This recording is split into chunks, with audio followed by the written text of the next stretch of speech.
us face, without panic, the reality of our times. The fact that atom bombs may someday be dropped on our cities. And let us prepare for survival by understanding the weapon that threatens us.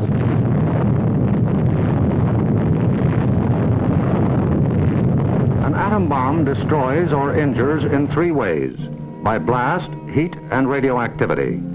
The blast of an atom bomb is its most important destructive agent. In Japan, whole buildings were flattened by its force.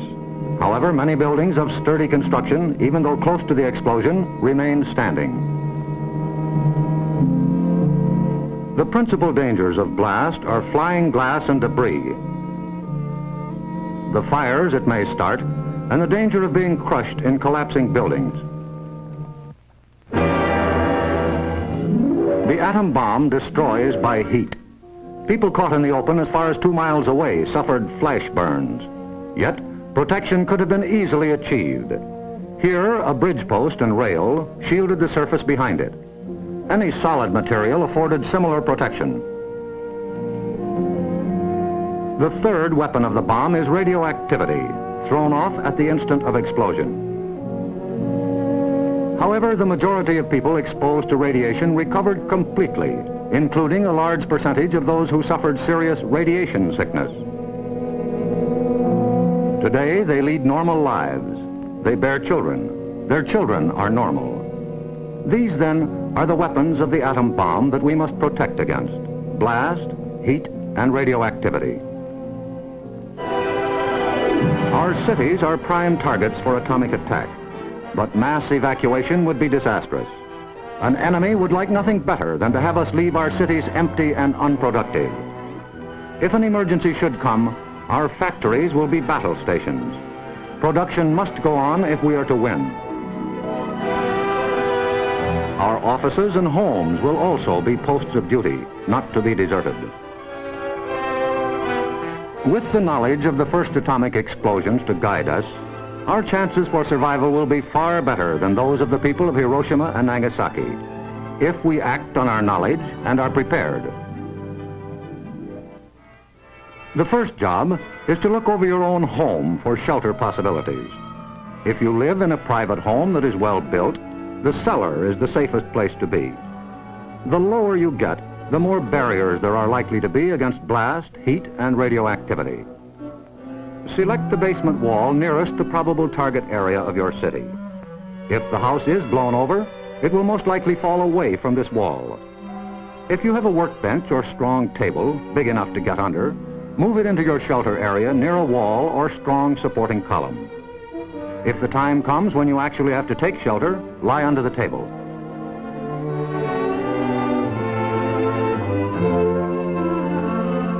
If you live in a home that has no basement, choose a shelter area without windows on the ground floor. An interior hallway is probably best. In time of emergency, the shelter area should be cleared of mirrors and other objects that might cause injury. If you live in an apartment house, rules for taking shelter will be posted in your building. Learn them. Also, learn the location of public shelters in areas where you work or frequently visit. There are many things you can begin doing right now. Fireproof housekeeping is one, so clean up that attic. Keep waste in covered containers. Don't let trash pile up in the yard. Set aside a small supply of canned goods. They're safe from radioactivity. Have a good flashlight on hand. Electric lights may go out. Keep a first aid kit and learn how to stop bleeding. Make a habit of keeping a bottle of fresh water handy. A radio will be important for receiving vital instructions. Finally, prepare the shelter area and collect all necessary shelter equipment.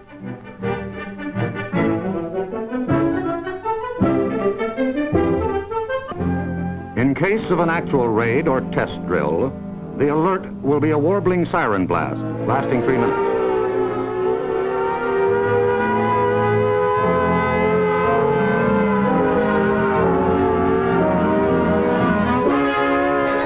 Once you hear this, act fast.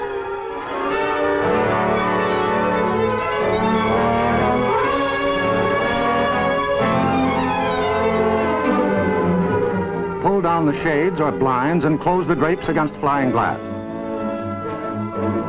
Turn off the burners of your gas or electric stove. Disconnect any heating elements, such as electric irons, hot plates, or bathroom heaters.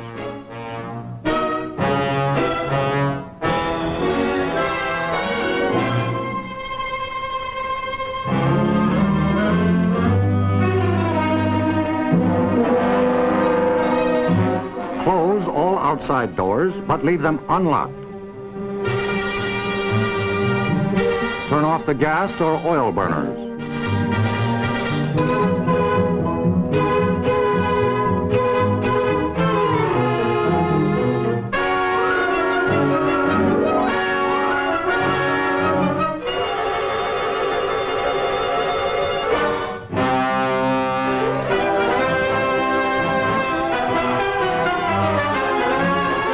Taking shelter may be a race against time, even when you have some advance warning. But possibly, there may be no time. An attack could come without warning.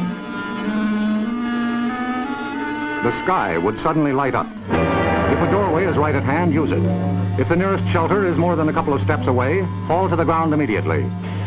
Flying glass and debris are immediate dangers, so stay where you are until you're sure it's safe to move.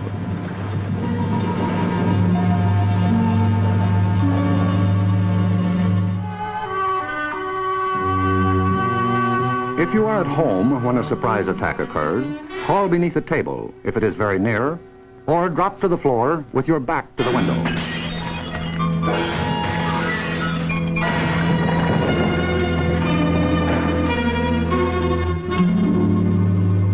The immediate danger is over in about a minute, unless the explosion occurred near the ground or water.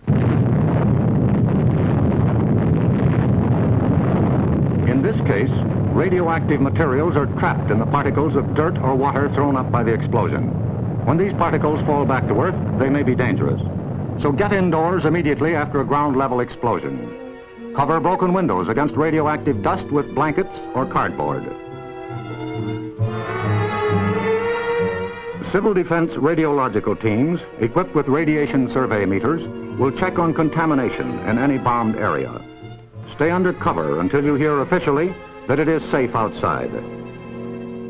If you have been exposed to radioactive dust, wash the exposed areas. Pay particular attention to your hair. Get all the dirt from under your fingernails.